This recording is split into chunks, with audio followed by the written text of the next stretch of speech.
우리 성탄의 계절 12월을 맞이해서 어떤 은혜를 함께 나눌까 곰곰이 기도하다가 우리 설교 스케줄에 주부에 실어드렸는데 24일 성탄주일은 김선영 목사님께서 오셔서 귀한 말씀 전해 주실 것이고요. 그 전에 세 주간에 걸쳐서 제가 이제 말씀을 인도하게 되는데 성탄절의 의미에 대해서, 그 과정에 대해서 어떻게 그 은혜가 우리에게 임했는지를 하나하나, 오늘 누가복음 1장 1절의 말씀에 보면 이런 말씀이 있죠. 우리 중에 이루어진 사실에 대하여. 이 무슨 말이에요? 우리 중에 이루어진 사실에 대하여. 최백호 선생님이 썼던 그 유행가 낭만에 대하여 노래가 생각나는데요. 여러분, 이루어진 사실에 대하여 한번 같이 알아보려고 하는 것입니다. 세 주간에 걸쳐서 성탄절 아침에 또 귀한 말씀이 준비되어 있겠지만 그 성탄절의 의미가 무엇인지를 이루어진 사실에 대하여 함께 여러분들과 세 주간 알아보고, 그리고 성탄 주일을 보내고 난 다음 12월 마지막 주일에는 송구 영신을 앞두고 여러분 지나온 한 해를 돌아보고 밝아오는 새해를 어떻게 우리가 맞이해야 될 것인가 우리가 말씀을 나누게 될 것입니다. 그리고 그날 밤, 송구 영신의 밤에 우리는 다시 만날 거잖아요. 아멘이죠? 그날 밤 안 만날 거예요? 송구 영신의 밤에 우리가 만났을 때 2024년에 하나님 주신 비전을, 표를 선포하겠습니다. 그래서 여러분 12월은요 다른 달, 여느 달과 똑같은 은혜가 있으리라고 생각하면 오산이에요. 특별한 은혜가. 여러분 올 한 해의 은혜가 다시 한번 총집합되어지고요, 그리고 밝아오는 새해를 힘차게 믿음으로 열어갈 수 있는 송구 영신의 시간이 있고요, 무엇보다도 기독교의 최대 명절이라 할 수 있는 성탄절이 있는 12월은 어마무시한 은혜가 작정되어 있다. 할렐루야. 아무런 감흥이 없어 보이는 눈치입니다. 여러분 기대하는 자에게 은혜를 주시는 거예요. 여러분 기대가 됩니까? 아멘입니다. 오늘 첫 시간, 그 첫 시간 포문을, 은혜의 포문을 여는데요, 오늘 말씀의 제목은 은혜 입은 자입니다. 은혜를 입었다는 거예요. 여러분 아십니까? 성탄절이야말로 최고의 은혜의 날이라는 사실. 성탄이 뭐예요? 거룩한 이가 태어나셨다는 거예요.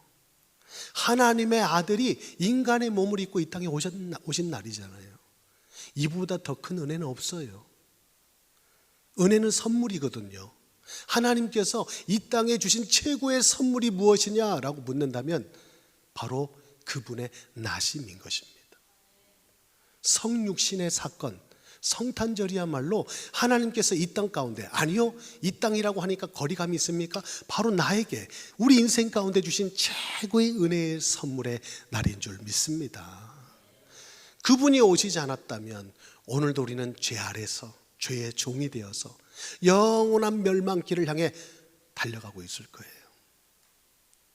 오늘 우리가 이렇게 12월에 하나님의 크신 은혜를 기대하며 예배할 수 있는 이 또한 성탄절이 있기 때문이에요. 아멘이십니까? 예. 여러분 이 성탄절에 우리가 비록 생각해 봤어요. 어젯밤에 성탄절이 됐다고 누가 그렇게 가슴이 설렐까? 양심적으로 솔직히 한번 우리 고백합시다. 자백합시다. 성탄절이 있는 12월 기대감이 있습니까? 근데 제가 좀 불신앙했나 봐요. 어젯밤에 말씀을 묵상하는데 저만큼 기대하지 않으실 것 같은 불길한 예감이 드는 거예요. 그래서 혼자 또 이거 난리 구슬 떨겠구나, 또 이런 마음이 좀 드는 거예요. 그리고 생각해 보니까 지극히 이제 인생의 모든 쓴맛 단맛을 다 경험하신 분들이 성탄절이 됐다고 뭐가 그렇게 가슴이 설레고 기대가 될까라는 생각이 순간 들어오면서 말씀을 전하는데 힘이 쪽 빠지는 거예요. 여러분 하나님의 크신 은혜 앞에는 사단도 역사합니다. 아멘입니까? 예, 그래서 우리가 무장하고 말씀의 은혜를 받아야 돼요. 오늘 이 은혜 받은 자가 마리아가 아니고 바로 나 자신인 것을 우리는 고백할 수 있어야 할 것입니다. 아멘입니다. 여러분이 바로 그 은혜를 입고 이 자리에 앉아 계신 주인공 아니세요? 아멘입니다. 그래서 여러분들의 이야기로 오늘 말씀을 한번 들어볼 수 있기를 저는 바라요. 자, 오늘 저는 세 가지의 은혜를 여러분들과 좀 나누려고 하는데요. 첫 번째, 진정한 은혜. 오늘 이 마리아, 수태고지를 받는 마리아의 모습을 통해서 우리는 진정한 은혜가 무엇인지를 비로소 깨닫게 됩니다. 그냥 은혜 받기를 원하고 은혜 주세요, 은혜 위에 은혜가 넘치게 해주세요 라고 구할 것이 아니라 진정한 은혜가 무엇인지를 우리가 바로 알아야 되겠다. 오늘 말씀은 이렇게 시작하죠. 여섯째 달에 천사 가브리엘이 하나님의 보내심을 받아 갈릴리 나사렛이란 동네에 가서 다윗의 자손 요셉이라는 사람과 약혼한 처녀에게, 그가 바로 마리아죠. 약혼한 처녀에게 이르되, 그 처녀의 이름은 마리아라. 그에게 들어가 이르되 은혜를 받은 자여 평안할지어다. 이렇게 말씀이 시작되고 있어요. 하나님이 전령인 가브리엘 천사를 보내서 지금 나사렛 동네 시골 마을에 있는 한 처녀에게 가서 이 소식을 전하라는 거예요. 그리고 가서 하는 말 첫 마디가 뭐냐? 은혜를 받은 자여 평안할지어다. 은혜를 받은 자여 평안할지어다. 주께서 너와 함께 하시도다. 여기까지는 참 가슴 벅차게 은혜가 돼요. 오늘 이 시간 가브리엘 천사가 우리에게 찾아와서 귓가에 은혜 받은 자여 평안할지어다. 주께서 너와 함께 하시도다. 오늘 이 음성이 내게 들려온다면 얼마나 기쁜 일입니까? 오늘 이 음성이 여러분 귓가에도 들려오기를 주님을 축복합니다. 아멘입니다. 자, 그런데 여기서 끝나면 좋겠는데 오늘 29절 말씀에 아주 충격적인 소리가 들립니다. 처녀가 그 말을 듣고 놀라 이런 인사가 어찌민가, 그런 소리를 들어본 적이 없거든요. 평안할지어다, 은혜 받은 자여, 주께서 너와 함께 하신다, 이런 얘기를 들어본 적이 없을 거 아니에요. 근데 그 인사를 듣고 마리아가 생각을 하는 거예요. 그런데 그 30절에 천사가 다시 말합니다. 마리아여 무서워하지 말라. 내가 하나님께 은혜를 입었느니라. 계속 재차 강조합니다. 네가 은혜를 입었어. 하나님께서 너에게 은혜를 베풀었어 라고 하면서 이제 본론으로 들어가는 거죠. 그 은혜가 뭐냐? 보라, 내가 잉태하여 아들을 낳으리니 그 이름을 예수라 하라. 분명히 우리가 짚고 넘어갑시다. 팩트 체크를 해야 돼요. 약혼을 했지만 아직 결혼 전이에요. 그리고 분명히 오늘 성경은 그 여자를 처녀라고 말하고 있어요. 남자를 알지 못하는 처녀. 그 마리아에게 와서 가브리엘이 말하기를 은혜 받은 자여, 은혜 입은 자여, 주께서 너와 함께 하신다. 그리고 두려워하지 마라, 평안하라. 그러면서 하시는 말이 뭐라고 얘기한다고요? 네가 잉태하여 아들을 낳을 것이다. 그리고 그 이름을 예수라 하라. 자, 우리가 오늘 마리아 얘기를 하기 전에 1절로 누가복음 1절에서 25절까지의 말씀에는 한 사람의, 한 가정에 또 수태고지가 있음을 우리가 알 수 있어요. 어느 가정이죠? 제사장 사가랴 집에 하나님께서 가브리엘을 똑같이 보내셔서 수태고지를 하십니다. 그런데 잘 보세요. 여러분, 사가랴와 엘리사밧 가정에 이 수태고지는 기쁜 소식이에요. 우리 성경을 다 볼 수는 없지만 그 가정은 의로운 가정이었습니다. 믿음의 가정이었습니다. 제사장의 가정이었어요. 그런데 나이가 많도록 자식이 없어요. 여러분, 우리 옛날도 그랬잖아요. 우리 조국 대한민국에서도 여러분 부모님 세대, 여러분 세대에 자식이 없다, 무자식이다, 이보다 더 큰 슬픔이 없어요. 예전에는 여자분들이 자식이 없으면 소방 맞았어요. 자식은 대를 잇는 것뿐만 아니라 그 집안의 재산이었어요. 유대 사회도 마찬가지입니다. 제사장 집안에 자식이 없다? 이것은 하나님 앞에 큰, 사람들에게 어찌 보면 시시하면서 뒤에서는 조롱할 이야기예요. 그런데 어쩌란 말입니까? 자식이 없는데, 날 수가 없는데. 오늘 저는 이 말씀을 통해서 한 가지 중요한 사실을 믿음으로 고백합니다. 여러분 혹시 믿음 안에서 하나님을 잘 섬기고 믿음 안에서 그래도 믿음 안에서 하나님 앞에서 살아보겠다고 하는데도 해결되지 않는 문제가 있다면 이것은 하나님께서 여러분 가정, 여러분 인생 가운데 베푸실 은혜의 기적의 전조 현상이다. 아무도 아멘을 안 하셨어요. 아멘 좀 크게 해야지 기적이 난다고 그랬잖아요. 여러분 말씀이 선포될 때 땅에 떨어지지 않는 비밀이 아멘으로 누군가가 받아드는 거예요. 할렐루야. 예. 여기 서 있는 설교자, 장목사에게 힘주려고 아멘하지 마세요. 그건 의미 없는 거예요. 그런데 하나님의 말씀이라 믿어진다면 아멘으로 받아 먹어야 되는 거예요. 그러면 그 말씀이 능력이 되고 역사가 될 줄 믿습니다. 오늘 사가랴 엘리사벳 가정의 수태고지가 가브리엘 천사를 통해서 전달됩니다. 그리고 오늘 여섯째 달에라고 시작하잖아요. 26절 말씀에. 이 말은 수태고지가 된 다음 여섯 달이 지났다는 거예요. 지금 엘리사벳은 세례 요한을 잉태하고 있는 상황인 거예요. 세례 요한과 예수님의 그 출생의 기간이 6개월이거든요. 그러니까 엘리사벳, 사가랴 그 집안에는 오늘 수태고지가 기쁜 소식이라면 아직 결혼 전, 약혼하고 정혼했지만 결혼 전인 오늘 요셉과 마리아에게 수태고지는 충격적인 소식이 아닐 수 없다는 거예요. 저는 이 대목이 우리에게 주는 메시지가 있다고 봐요. 한 집안의 수태고지는 기쁜 소식이고 없던 자식을 얻으니까 비록 늦둥이지만 좀 부끄러운 일 수도 있을 것 같아요. 그런데 없던 자식, 그렇게 간절히 사모하고 소원했던 자식을 얻게 됩니다. 얼마나 기쁜 소식일까요? 오늘 이 말씀을 듣는 여러분에게 늦둥이가 생기기를 주님 여러분 축복합니다.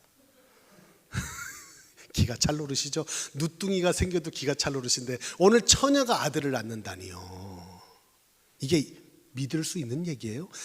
믿음은 그만두고 받아들일 수 없는 일 아닙니까? 그래서 오늘 가브리엘은 먼저 말하는 거예요. 은혜 입은 자여 평안할지어다 두려워하지 마라. 자, 여기서 우리는 진정한 은혜가 무엇인지를 깨닫게 됩니다. 두 가정을 비유해서, 아직 가정은 예비 가정이지만 두 가정이라 치고 두 가정을 비유해서 제가 말씀을 드렸지만 공통점이 있어요.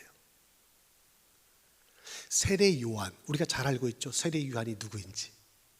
그리고 지금 처녀의 몸에서 아들을 낳게 될 이 수태고지도 결국은 누가 나신다는 거예요? 그 몸에서 메시아가 나신다는 거예요. 세례 요한의 일생에 대해서 한마디를 말한다면 메시아의 전령사입니다. 오늘 이 두 가정이 사뭇 다르게 차이점이 보이지만 공통점이 보여요. 그건 뭐냐? 하나님이 하실 이 구속사, 하나님이 이 세상을 구원하실 놀라운 계획 가운데 이 두 가정이 지금 공통적으로 쓰임을 받고 있다는 거예요. 아멘이십니까? 그런데 이 모든 큰 범주에서 하나님께서 세상을 구원하실 구원 계획이 오늘 사가랴와 엘리사벳 가정을 통해서 이미 먼저 6개월 전에 수태고지가 되었고 세례 요한이, 그리고 이제는 처녀의 몸에서 나실 예수 그리스도 메시아에 대해서 수태고지를 하는 이 장면을 보면서 우리는 깨닫는 거예요. 여러분 진정한 은혜는요, 첫째 하나님이 일하시는 하나님의 놀라우신 그 계획하심에 우리가 들어가는 것이 은혜인 줄 믿습니다. 우리는요 기도하면서 신앙생활하면서 내 사건, 내 문제 가운데 하나님을 끌어들이려고 해요. 이 문제 해결해 달라고. 지금 시급하고 다급하니 하나님 지금 당장 나오시방 응답해 달라고 우리는 기도합니다. 그런데요, 그것도 필요한 기도이지만 우리가 좀 성숙한 믿음의 단계로 나아가서 기도할 제목이 있다면 하나님의 뜻은 무엇입니까? 이 문제, 이 사건을 통해서 하나님이 이루실 계획이 있다면 그것을 나에게 알게 해 주옵소서. 그 일에 내가 수종 들기를 원합니다. 때로는 버겁고 힘들고 피하고만 싶은 길일지라도 하나님 그 일에 나를 귀하게 써 주시옵소서. 믿음으로 나아갈 수 있도록 힘을 주시고 내 의지로, 내 체질로 그 길을 선택하지 않도록 성령의 충만함으로 내 생각과 마음도 다스려 주시옵소서. 이게 오늘 우리의 기도가 되어야 될 거예요. 여러분 진정한 은혜, 은혜하니까 떠오르는 한 사람이 있더라고요. 창세기 6장 8절에 세상이 죄악으로 간영해서 물로 하나님을 세상을 쓸어버리실 것을 작정하시고 홍수 심판을 작정하실 때 8절에 그러나 노아는 은혜를 입었더라. 그는 당대의 의인이었대요. 완전한 자였다고 성경은 소개합니다. 그는 의인이었기 때문에 당대의 완전한 자였기 때문에 구원받은 게 아니에요. 은혜를 입었더라. 은혜를 입어 그에게 노아 방주의 설계도를 하나님은 내어주신 것이죠. 여러분, 홍수 심판의 유일한 생명의 길, 살 길은 방주밖에 없는 거예요. 그 방주를 하나님은 노아에게 알려주신 거예요. 여러분, 이것이 은혜 아니고 무엇이겠어요? 그런데 우리는 살 길이 열렸다, 방주를 어떻게 깨달았을까, 어떻게 방주를 지었을까만 생각하지만, 여러분, 120년 동안 방주를 짓는 노아를 조롱하면서 비난하면서 미치광이라고 외쳤던 사람들의 그 소리도 한번 생각해 보세요. 아무리 하나님께서 나에게 비전을 주시고 말씀을 주셨지만 그 말씀을 120년 동안 준행하면 여러분, 늘 형통한 길만 있습니까? 꽃길만 있습니까? 아니요. 많은 사람들에게 비난을 받고 조롱을 받을 일도 있어요. 하지만 그 길이 생명의 길이는, 생명의 길이요 구원의 길임을 성경은 우리에게 말씀해 주고 있잖아요. 진정한 은혜가 어디 있습니까? 내가 원하고 내가 바라는 일도 하나님 은혜의 선물로 주시지만 하나님께서 이루시고자 원하시는 그 계획하심과 선하신 뜻이 이루어지는 그 일에 우리가 들어가는 것, 그 일에 쓰임을 받는 것, 그것이 진정한 은혜가 아닌지 오늘 이 말씀을 통해서 우리는 깨닫게 되는 것입니다. 베드로전서 4장 13절은 말합니다. 오히려 너희가 그리스도 고난에 참여하는 것으로 즐거워하라. 고난에 참여하는 것으로 즐거워하라. 이는 그의 영광을 나타내실 때에 너희로 즐거워하고 기뻐하게 하려 함이라. 여러분 기억하세요. 그리스도의 고난에 참여하는 것이 진정한 은혜임을. 왜요? 그 고난에 참여한 자만이 그리스도의 영광에 참여할 수 있기 때문입니다. 눈앞에 보이는 고난만 보지 마세요. 왜 나만 겪는 고난이냐고. 여러분, 눈앞에 보이는 고난만 보면요 원망 불평할 수밖에 없어요. 그러나 하나님이 주실 축복을 우리가 미리 내다볼 수 있는 믿음만 있다면 여러분, 지금 당하는 고난은 장차 우리가 받을 영광과 비교할 수 없는 줄 믿습니다. 오늘 그 믿음으로 달려가는 저와 여러분이 될 수 있기를 축복합니다. 이 그리스도의 고난에 동참했던 인물 중에 한 사람, 바울을 빼놓을 수 없을 거예요. 바울은 복음 때문에 매맞았고, 바울은 복음 때문에 그렇게 살 사람이 아니에요. 그는 지금 이 시대로 말하면 가장 훌륭한 사람, 스펙이 대단한 사람이에요. 출신이 대단한 사람이에요. 그냥 떵떵거리고 세상에서 마음껏 자기 뜻을 펼치면서 살아갈 수 있는 사람이었음에도 불구하고 어느 날 다메섹 도상에서 만난 부활의 주님 앞에 그 인생이 거꾸러져서 그는 복음의 전도자로 바뀌어진 것입니다.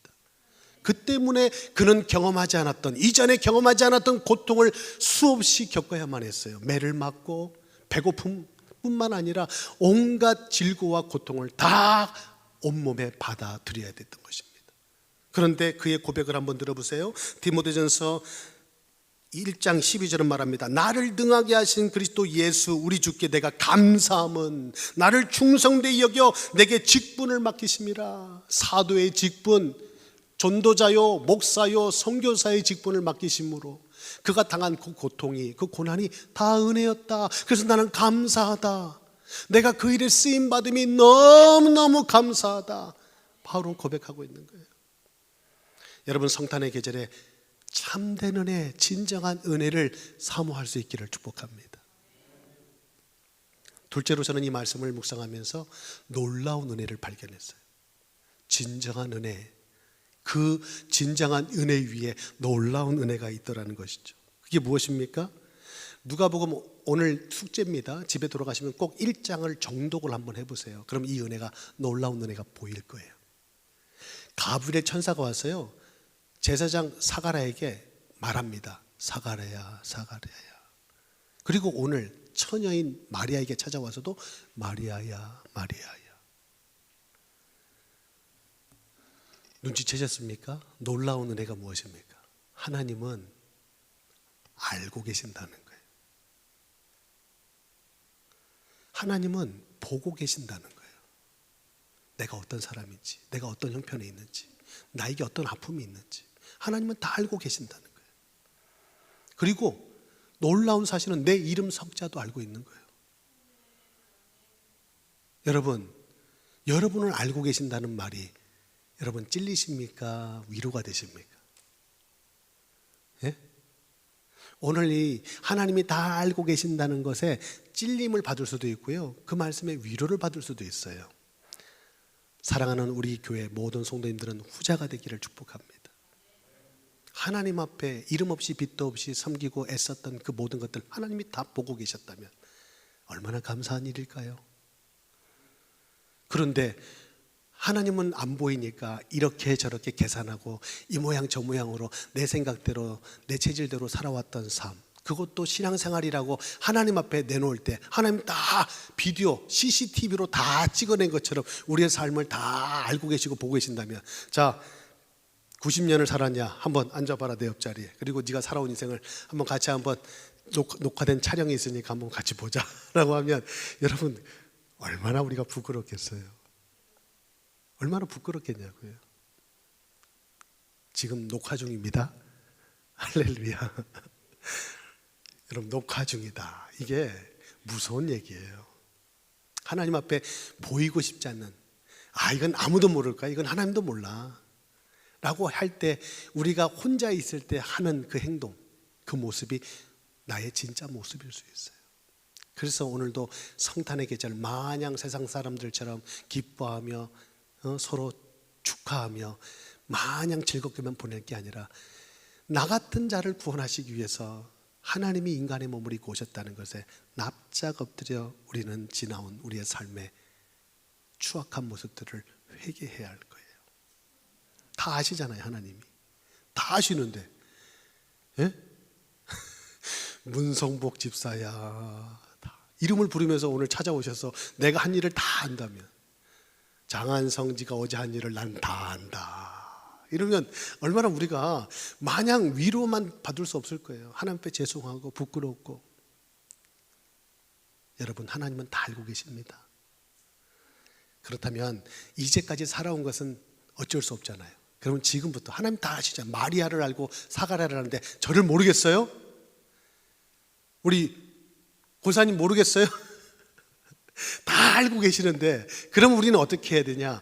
이제부터는 12월 4일부터는, 아니 오늘부터는 하나님 앞에서 코람데오, 하나님 앞에서 다 촬영을 해도 하자가 없을 만큼 여러분 다 찍혀도 하자가 없을 만큼 우리가 살아보기로 작정하는 첫날이 되기를 축복합니다. 할렐루야, 할렐루야. 시편 11편 4절은 말합니다. 여호와께서는 그의 성전에 계시고 여호와의 보좌는 하늘에 있으며 그의 눈이 인생을 통촉하시고 그의 안목이 그들을 감찰하시도다.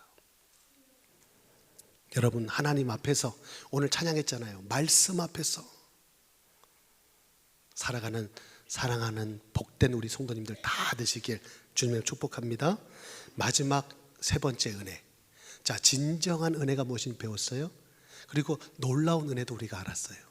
이제 마지막 세 번째 은혜는 뭐냐? 확실한 은혜예요. 다른 말로 해볼까요? 확정된 은혜입니다.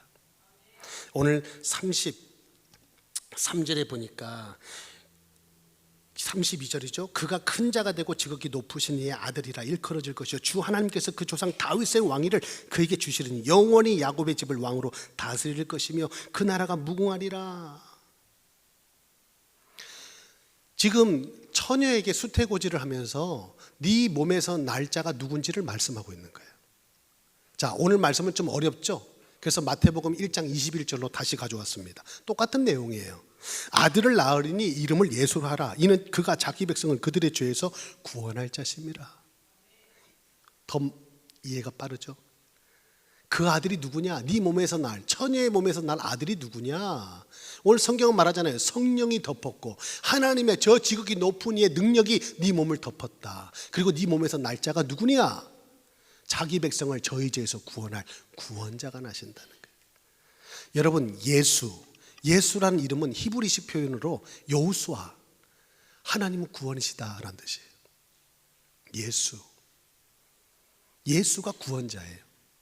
구원자로 이 땅에 나신 그분이 하신 일이 뭐냐? 그리스도의 일을 하신 거예요. 그래서 우리는 그분을 예수 그리스도라 고백하는 거죠. 앞에 서 있는 장송원은 태어나기도 전에 저희 아버님이 지어준 이름입니다. 그리고 제가 태어나서 지금 이제 50년 가까이 살면서 하나님께서 부르시고 하나님의 은혜로 오늘 이 자리에 서 있으면 목사의 일을 하라는 거예요. 그래서 장송원 목사, 직함이 붙는 거잖아요. 예수는 이름, 인명이고 그리스도는 직함이에요. 직명. 구원자로 이 땅에 오신 예수가 하신 일이 무엇이냐? 그리스도의 일을 하셨다는 거예요. 그리스도의 일은 무엇이냐? 하나님께서 기름 부어 구약의 새 직분에게 하나님은 기름 부어 특별히 세우셨는데 제사장, 선지자, 왕에게 기름을 부었어요.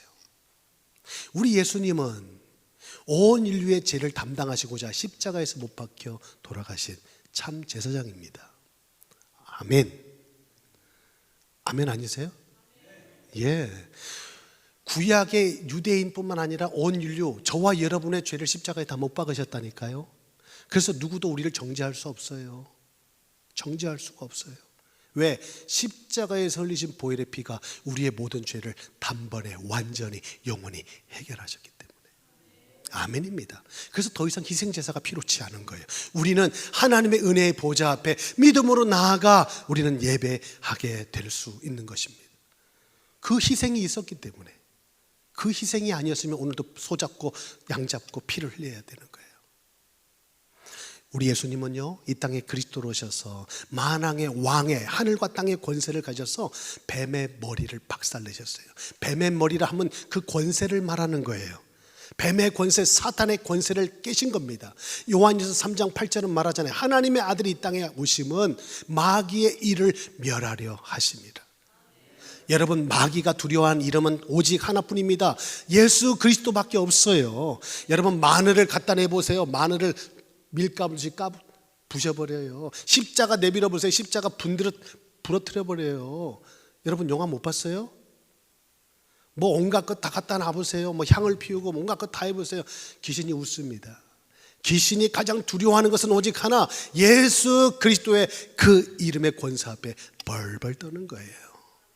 여러분, 신약 성경을 보세요. 여러분, 축사 어떻게 귀신이 쫓겨나갔습니까? 예수 이름 앞에 떠나간 거예요. 오늘도 눈에 보이지 않는 영적인 실제, 귀신은 그 이름 앞에 떨고 있는 것입니다. 오늘 여러분이 보잘것없어 보여도 우리 안에 성령, 그리스도의 영이신 성령께서 함께 하심으로 우리는 인침을 받은 자예요. 그리스도의 자녀, 하나님의 자녀, 우리가 성령의 사람으로서 나아갈 때 귀신은 내 모습 보지 않아요. 우리 속에 나와 함께 하시는 하나님을 보고 두려워 떤다니까요. 여러분, 그 믿음에 확신 갖고 승리의 삶을 살아가기를 축복합니다. 예수님은 그리스도로 이 땅에 오셨어요. 참된 선지자가 되셨어요. 길이요 진리요 생명이니 나로 말미암지 않고는 아버지께로 올 자가 없다. 못 박았어요. 세상에 누가 어떤 위인이 그런 말을 한 적이 있어요. 나는 길이다 진리다 생명이다. 나 말고는 아버지께로 올 자가 없어. 올 길이 없어. 사도행전 4장 12절 베드로는 말했습니다. 천하 인간에게 구원 얻을 만한 다른 이름을 주신 적이 없다고. 오직 예수밖에 없어요. 아멘이십니까? 아멘입니다.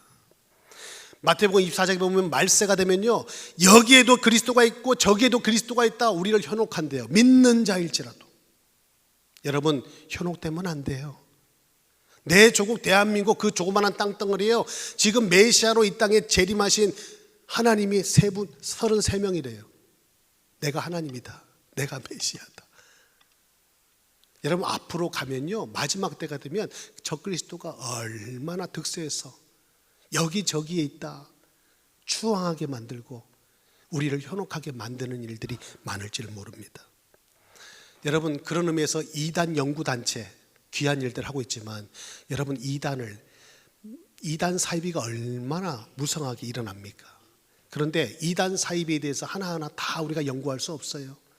우리는 진리를 바로 알면 돼요. 진리 하나를 붙들고 있으면 돼요. 그러면 가짜가 분별될 줄 믿습니다. 오늘 예수밖에 없다는 사실 여러분 꼭 기억하시길 바랍니다. 크리스마스는 그런 의미에서요, 라틴어로 크리스투스 플러스의 마스 두 단어를 붙인 합성어예요. 크리스토스는 그리스도를 의미하죠. 마스는 모임을 뜻합니다. 여러분, 천주교의 모임을 미사라고 하고 오늘 개신교 우리의 모임을 예배라고 하잖아요. 그러면 우리가 해석이 되죠. 그리스도가 오신 날을 예배하는 날. 그게 크리스마스예요. 그런데 오늘 이 의미를 모른 채 세상 사람들은 선물을 주고받고 맛있는 음식을 함께 나누며 행복한 시간들을 보내고 있단 말이죠. 그렇다면 세상 사람들은 그만두고 저와 여러분은 이 의미를 아는 한 오늘 이 날을 보다 더 의미 있게 뜻깊게 보내야 될 줄로 믿습니다. 그래서 12월 24일을 우리는 생명축제로 삼고자 하는 거예요. 하나님, 오늘 우리가 나와서 예배하는 것도 너무도 기쁘고 하나님 영광 받으신 예배겠지만 여러분 생각해 보세요. 한 달 내내 기도하면서 선물을 정성껏 준비하고 그분을 놓고 기도하면서 기다리면서 24일 날 그분이 옆자리에, 여러분 옆자리에 와서 같이 예배 드린다면 그 어떤 예배보다도 감격적인, 감동적인 예배가 될 줄 저는 확신합니다.